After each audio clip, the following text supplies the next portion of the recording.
Que faire quand mon histoire stagne? Vous écrivez un roman, notamment vous avez écrit quelques chapitres, mais malheureusement maintenant vous avez l'impression que votre histoire stagne. Vous avez l'impression même de tourner en rond et vous vous dites que vous ne savez plus trop quoi faire à vos personnages. Si c'est le cas, ce n'est pas forcément un manque d'idées. En fait, le vrai problème, c'est probablement que dans votre roman, rien n'empêche le retour au début, à l'état initial, à ce qu'était l'histoire au tout départ. Et c'est-à-dire que face à tous les événements de votre récit, et notamment face aux gros problèmes, on se dit en tant que lecteur que tout pourrait encore s'arranger facilement. Et si on se dit ça, eh bien c'est pas bon. C'est pas bon du tout, et c'est pour ça que votre histoire est en train de stagner. La règle pour éviter ça, c'est de savoir qu'une histoire avance quand le passé de l'histoire devient inaccessible. Ce qu'était l'histoire au début, le personnage ne peut pas y revenir. Il ne peut pas revenir à son village d'origine, par exemple. Et pour cela, il vous faut une contrainte irréversible. Ça semble être un gros mot, mais c'est une façon de dire qu'il vous faut un événement qui contraint votre personnage à ne pas pouvoir revenir en arrière. Ça peut être une action que fait le personnage, une action violente, peu importe, une action, il casse quelque chose, voilà.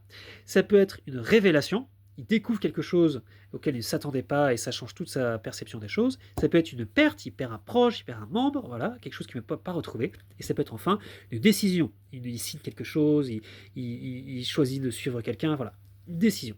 Et tout ce genre d'événements, ça va empêcher votre personnage de revenir en arrière. Et après ça, du coup, votre héros, il doit avancer, il n'a plus le choix, même s'il ne sait plus, il ne sait pas encore comment faire. Et bien sûr, vous pouvez avoir plusieurs contraintes dans votre histoire, et c'est même très bien. Je vous donne quelques exemples de contraintes un peu plus concrètes. Par exemple, votre personnage, il peut se retrouver face à un événement à trahir un de ses amis. Une fois qu'il l'a trahi, c'est difficile de revenir en arrière, vous voyez, il va y avoir des conséquences.